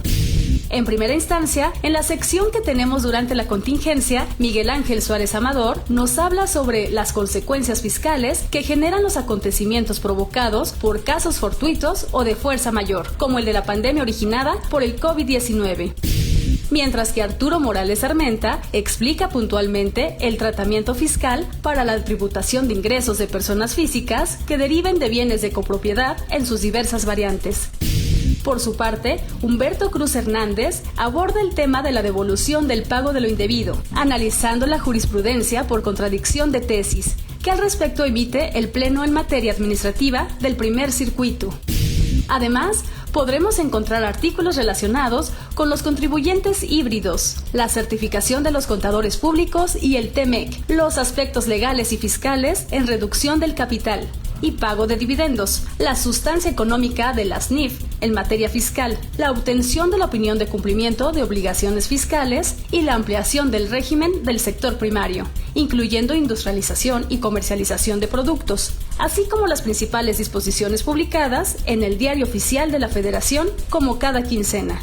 Estos y otros temas de gran interés en el número 745 de Consultorio Fiscal. Suscripciones a través de la tienda electrónica publishing.fca.unam.mx o en la revista electrónica consultoriofiscal.unam.mx.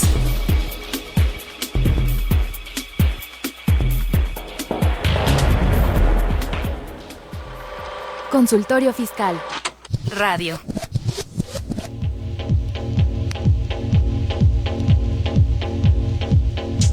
Un día como hoy, pero de 1857, a 3 meses de que dé inicio el conflicto entre liberales y conservadores, conocido como la Guerra de Reforma, el presidente Ignacio Comonfort, que se encontraba en la ciudad de Puebla, decreta el cese de la intervención de los bienes del clero.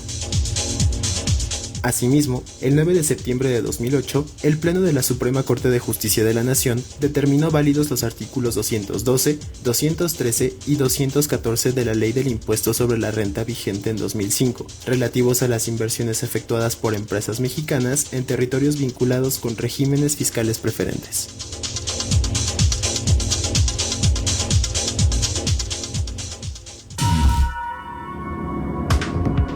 La pandemia de la COVID-19 ha derivado una emergencia sanitaria mundial, acompañada de una profunda crisis económica y social. Por tal motivo, la Facultad de Contaduría y Administración de la UNAM ha elaborado una serie de cápsulas dirigida a las pequeñas y medianas empresas. Generamos ideas que se pueden convertir en oportunidades. ¿Cómo recuperar tu empresa? Hospital para Pymes. ¿Se puede reinventar una empresa? Hospital para Pymes. ¿Cómo encontrar nuevos modelos de negocios? Generamos ideas que se pueden convertir en oportunidades. Mayores informes en hospitalparapymes@fca.unam.mx. La Facultad de Contaduría unida, trabajando a distancia.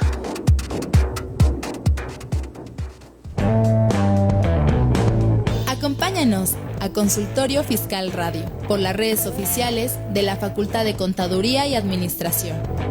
Facebook, FCA UNAM Oficial y Twitter, @ConsuFiscal. Muy bien, pues estamos ya de regreso y bueno, veíamos que el día de ayer llega la famosísima propuesta de reforma fiscal 2021. No se advierten beneficios porque yo sé que por muchas formas, WhatsApp y todas esas así, vimos un mensajito que iba a haber más deducciones y que los gimnasios ahora sí ya se iban a dar como deducibles y que todo iba a ser felicidad y alegría y nada más faltaba Barney que la anunciara, pero pues no fue así. Llegó una reforma fiscal que, hijo, a mí me ha hecho pensar en que si a ustedes les gustan los esquites voy a poner un puestecito, yo creo, en el mercado, a ver si me hacen favor de comprarlo, y espero no me cancelen los sellos ahí tampoco, porque si no se me va a echar a perder el esquite. Pero bueno, vienen temas, sin duda es un reto, como todos los que hacemos, obvio, y pues este no es la excepción. Luis Fernando, pues platícanos, creo que van a hacer una serie de reacomodos en las hipótesis porque lo has dicho muy bien y creo que todos nos lo debemos ya grabar en la cabeza. Una cosa es cancelarle sello y otra cosa es restringir el sello. Creo que van a hacer por ahí un intercambio para que esta oportunidad que tú señalas, que en 24 horas pudiera alguien recuperarlo, no se dé. Y creo que hasta le ponen un máximo para que pueda hacer la petición de que le desbloqueen los sellos. Y si no, pues te llamabas, ¿no? Y algo así como que viene... yo recuerdo que alguien escribió El Príncipe, luego escribió en El Principito, y este es el hijo del Principito, más que maquiavélico, ¿no? Pero platícanos, ¿cómo es?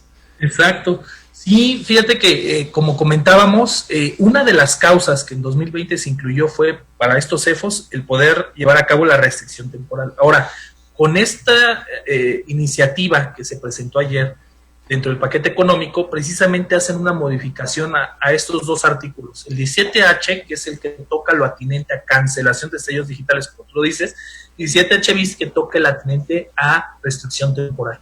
¿En qué consistió la modificación? Y como bien lo dices, dos causas que hasta este año estaban contempladas para el procedimiento que establece el 17H bis, para efectos de la restricción temporal de sellos, era para los CEFOS, para los CEFOS, es decir, para aquellos, cuando la autoridad detecta que el contribuyente que emite comprobantes fiscales no desvirtúa la presunción de inexistencia de operaciones y que por lo tanto está en el listado definitivo del 69B, y la otra era cuando la autoridad detectaba que había contribuyentes que no desvirtuaron la presunción de transmitir indebidamente pérdidas fiscales, que era el 69B bis.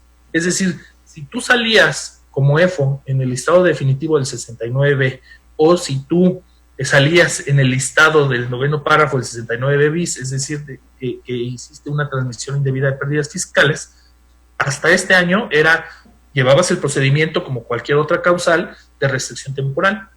Ahora, con esta iniciativa, lo que se establece es que esas dos hipótesis se derogan, que antes las tenían las fracciones 4 y 10 del 17H bis, y las incorporan a causas de restricción del 17H, que fue la causal, ahora ya es la 11 y la 12, porque la 10 pues sí, igual, ¿no? Hace referencia con el 17H. Entonces las pasa. ¿Qué es lo que vemos? Que entonces, si un contribuyente está en el listado definitivo, pues ya no va a ser una restricción temporal, va a ser una cancelación definitiva y tendría que llevar a cabo el procedimiento que señala el penúltimo párrafo precisamente del 17H del código, para efecto de poder obtener un nuevo certificado de sello digital cuando logre desvirtuar. Y otra cuestión o otra situación que también se prevé, que modifica el procedimiento que establece el 17H bis relacionado con la restricción temporal, es que, como lo habíamos comentado, anteriormente el contribuyente podía acudir, cuando ya detectaba el que sus sellos estaban restringidos, en cualquier momento a presentar el caso de aclaración con la autoridad. Y ahora no, en esta iniciativa lo que se prevé es que en un plazo no mayor a 40 días hábiles, el contribuyente va a poder acercarse a presentar ese caso de aclaración para llevar el procedimiento del 17H bis. Si el contribuyente, conforme a lo que se señala aquí, no se presenta en ese plazo de 40 días hábiles, ya va a proceder su cancelación del certificado de sello digital y tendría que llevar a cabo el procedimiento que establece el 17H del Código Fiscal de la Federación. Esos son los dos cambios que hubo en materia de 17H. Digo, por una parte se me hace lógico el tema de aquellos, principalmente el de los CEFOS, porque pues, si precisamente esta herramienta, esta famosa fracción 10 se incorporó en el Código Fiscal con la finalidad de abatir, pues imagínate una persona que ya esté de cierta forma señalada como emisora de comprobantes que amparan operaciones inexistentes, que efectivamente esté en esa situación, lo vas a dejar, aunque presente su caso de aclaración, lo vas a seguir llevando, o vas a dejar que todavía continúe emitiendo facturas, pues ahí no le veo, ¿no? Creo que la medida de cierta forma a lo mejor busca el incentivo. Y algo muy importante que, como lo decía, es qué va a pasar con aquellos contribuyentes que presenten conforme al 17H bis su caso de aclaración y que no resulte a lo mejor para las autoridades suficiente el desvirtuar y que se lleve a cabo la cancelación. Que ese es un tema que para la Procuraduría es de gran interés y les soy sincero, todavía no vemos la forma en la que aplica la autoridad este procedimiento, porque no ha llevado ninguna restricción temporal, sí queremos estar muy atentos y ahí pueden darse diversos supuestos. Es una opinión muy particular la que su servidor tiene respecto a este tema, pero atendiendo ese tipo de hipótesis, en mi opinión, si un contribuyente, supongamos, le cancelan el sello, le restringen temporalmente el sello porque está no localizado durante el acto del procedimiento administrativo de ejecución, ¿no? El contribuyente aporta los elementos de prueba en el caso de aclaración. Supongamos que incluso ya con la reforma lo presenta en tiempo, ¿no? No pasa nada. La autoridad valora y le resuelve diciendo que no desvirtúa y le logra cancelar el sello. En la opinión muy personal de un servidor, si se lleva a cabo esa cancelación de sellos, pues yo entendería que me tengo que ir al procedimiento que establece el 17H. ¿Por qué? Porque en el 17H da una oportunidad de que efectivamente contra esas resoluciones o aquellos contribuyentes que se les deja sin efectos el sello, pueden llevar a cabo el procedimiento que establecen las reglas. Y ese procedimiento que establecen las reglas de carácter general es un nuevo caso de aclaración. Entonces se podría presentar ese nuevo caso de aclaración tratando de otra vez más desvirtuar. ¿Con qué diferencia habría? Que durante el tiempo que se lleve el caso de aclaración que se presente en términos del 17H del código, pues van a estar los sellos cancelados. Si no, no. Y ya una vez que se agote ese procedimiento, si no se logra desvirtuar, bueno, pues ahí ya sería materia de una impugnación, de considerarlo como una resolución porque existe una afectación y tendría que, de cierta forma, controvertirlo, ¿no? Esa es mi opinión. ¿Por qué? Porque no existe en las reglas de carácter general, no hay, y yo creo que no han interpuesto una regla de qué hacer en aquellos casos en los que no se pueda desvirtuar la causal.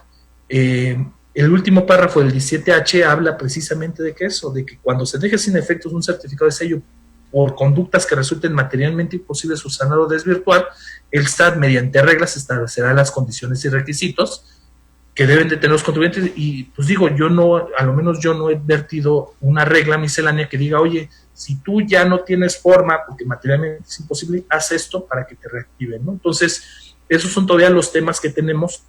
La experiencia que en Prodecon hemos tenido es que afortunadamente todas las causas que han generado la cancelación o restricción de sello, pues sí se ha advertido la forma en la que vía caso de aclaración se logren actualizar, pero pues digamos, un ejemplo, un EFO, y no necesariamente porque se considere que llevó a cabo la emisión de facturas amparando operaciones simuladas, porque sabemos que una de las causas que puede dar lugar a la presunción para que te inicien el procedimiento del 69 es a lo mejor que estés no localizado.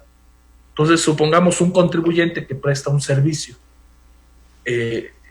o que prestó un servicio en 2016 y al año siguiente de que prestó los servicios se fue a vivir a India, pues ya no lo van a localizar porque ya no está, y aunque haya dado sus avisos y todo, pues es muy difícil localizarlo y a lo mejor dificilísimo o casi imposible que el contribuyente se entere y que esté revisando los diarios oficiales y todo para advertir alguna situación y que de repente pues, desconozcan ni siquiera que esté en el listado provisional y que no atienda el procedimiento del 69 y que lo tengan en el listado definitivo del 69, pues ya, o sea, ahí en ese tipo de casos pues yo creo que pues vía caso de aclaración se tendría que presentar la causa para tratar de desvirtuar esa causa que dio origen. Entonces, creo que estos temas que trae esta nueva reforma en términos de 69, se entiende el por qué lo pasaron de una restricción temporal, igual como el de pérdidas, a una cancelación definitiva de sellos, pero insisto, seguimos atentos, incluso aquí en la Procuraduría, a ver la manera en que la autoridad aplique este procedimiento de restricción temporal. Porque la intención que tuvieron los diputados en modificar precisamente el procedimiento del 17H bis era para evitar generar afectaciones o mayores afectaciones a los contribuyentes y que pudieran dar la cara a la autoridad y que al día siguiente se reactivaran los sellos para seguir operando con la normalidad, ¿no? Creo que es un tema también informático, de cómo le va a hacer la autoridad para lograr eso, ¿no? Sí, claro, no, se volvió un problema tras problema y fíjate que, bueno, ya casi vamos a encerrar, pero Genaro Cabello, quien ha estado muy atento al programa, él nos hace una pregunta que yo creo que se comparte por todos los que han vivido esta situación. Dice, para prevenir, su sugerencia, por favor, para no caer en ser un edo, sin saber que se le compró a un facturero que también hace operaciones reales como la que sí se realizó y es totalmente real. Quiero pensar que se refiere a alguien que, pues vamos, a mí sí me da, de esa gente que finge operaciones a la mitad, ¿no? Que a lo mejor sí, ¿cuántas veces lo hemos visto, no? Un sindicato que pues sí es tal, ¿no? Que sí agremia gente, pero pues que le hace favor al presidente municipal o por ahí le baja fondos públicos. No es que pase en México, quizás pasa en Suiza, por ahí en Holanda, pero bueno. Entonces, alguien que por ahí se ve, él dice, para prevenir, ¿cuál sería una sugerencia? Porque pues, puede pasar siempre, ¿no? Sí, fíjate qué bueno que lo dices y el punto que tú tocas, estimado Carlos, es el primordial. Con la mayor dificultad que se tiene para muchos CEDOS es cuando hacen algún negocio con una empresa que es, digamos, híbrida. ¿Por qué? Porque a lo mejor algunas operaciones sí simulan, pero otras no. Y como diste un ejemplo muy claro, a lo mejor el que tú das, pero ¿qué son las sugerencias que yo doy? Pues tratar de tener un respaldo respecto de la operación. Por ejemplo, si es un bien, pues desde control de inventario se puede ver, entrega, recepción del bien, de las órdenes que se tienen en cómo fue la operación técnica. Más difícil cuando es una prestación de servicios. Entonces, cuando es una prestación de servicios, desde tener en claro cuáles son los entregables, los momentos en el que fue el servicio, cuestiones a lo mejor que te dan de cierta forma o te logran dar elementos que pudiéramos adminicular en su momento para demostrar efectivamente la prestación del servicio. Cada persona opera diferente y realmente mucho se debe a la forma de operación y a los elementos que pudieras llegar a tener conforme a la operación. Cuando yo estaba en el área de quejas, lo primero que nosotros teníamos que hacer para generar esa interlocución con la autoridad respecto de los elementos que el contribuyente presentaba para desvirtuar la operación, y lo primero que nosotros pedíamos era, a ver, ¿cómo opera el negocio? ¿Por qué? Porque yo puedo tener una idea de una zapatería, y pues yo me imagino las vitrinas, las personas que te pasan los zapatos, la bodega que tiene y todo, pero a lo mejor tu zapatería no es así, es en línea. Entonces no tienes ni una bodega, ni vitrinas, ni personas que operen, y pues operas todo directamente por internet. Entonces primero es entender el negocio y a partir de ahí ver qué elementos se tienen de la operación normal, digamos, fuera de lo contable, para efectos de sustentar eso. Entonces, en cada caso en específico es ahora sí que atendiendo esa cuestión de cómo llevas a cabo pues todas tus operaciones, porque ya el contrato, la póliza, pues ya no, sabemos que ya no es suficiente, ¿no? Y el comprobante fiscal pues ya no es suficiente para amparar o acreditar la efectiva prestación del servicio o materialidad de la operación que se realiza. Entonces sí, yo creo tener esos elementos que te llevaron ya sea a la contratación o que te llevaron a cómo se llevó la prestación de servicio. Y incluso llevando esos elementos, muchas veces la autoridad no te cree. O sea, que es así como que muchas veces hasta te sientes uno impotente, ¿no? Al decir, oye, pues mira, es que así es la operación, así te estoy dando el trazado, estos son los elementos de prueba que tengo, ves que no son elaborados ni nada, puedes cotejarlos porque así llevo otras operaciones tal cual, pero ciertamente, pues para eso tenemos también órganos jurisdiccionales, pues son elementos de prueba que adminiculándolos, pues puede dar de cierta forma elementos para desvirtuar esa presunción que la autoridad tuvo en un momento para pues de cierta forma determinar que esas operaciones presumían, ¿no?, de inexistentes. Perfecto.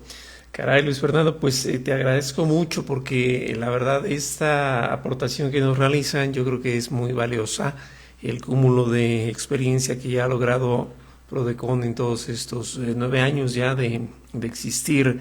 La verdad es que yo creo que sin Prodecon pues habría menos caminos, menos criterios que pudieran haberse explotado, y creo que hoy en día se ha llegado precisamente a esta forma de andar con los cuadernos. Y bueno, la ventaja es que mañana, que es también consultorio fiscal, la versión en Hospital Pymes, también tendremos participación de Prodecon para que nos sigan hablando de otros temas, y yo creo que es muy oportuno a todos los que nos ven, porque se conjugan varias cosas. Exitosamente Prodecon pues cumple ya los 9 años en coadyuvar a esta forma de equilibrio con autoridades. Se tiene esta publicación que pues afortunadamente es en línea y que no tiene más que hacerse el clic para bajar, y lo más importante, con una propuesta de reforma reciente. La verdad yo creo que no nos lo podemos perder, y no se preocupen, no se lo van a perder porque el siguiente año lo van a vivir, pero más que vivirlo vamos a verlo primero en la opinión que tienen aquí nuestros invitados. Nuevamente, Luis Fernando, pues agradecerte. Recuerden, mañana vamos a seguir platicándolo, y pues no me queda nada más que platicar que seguimos a distancia, aunque sabemos que el semáforo próximamente pudiera pasar amarillo, pero no lo sabemos con detalle. De cualquier manera estaremos presentes aquí como facultad. Pues recuerden, nuestro director de facultad, el maestro Tomás Humberto Rubio Pérez, secretario de Divulgación y Fomento Editorial, doctor José Ricardo Méndez Cruz, secretario de Divulgación y Fomento Editorial.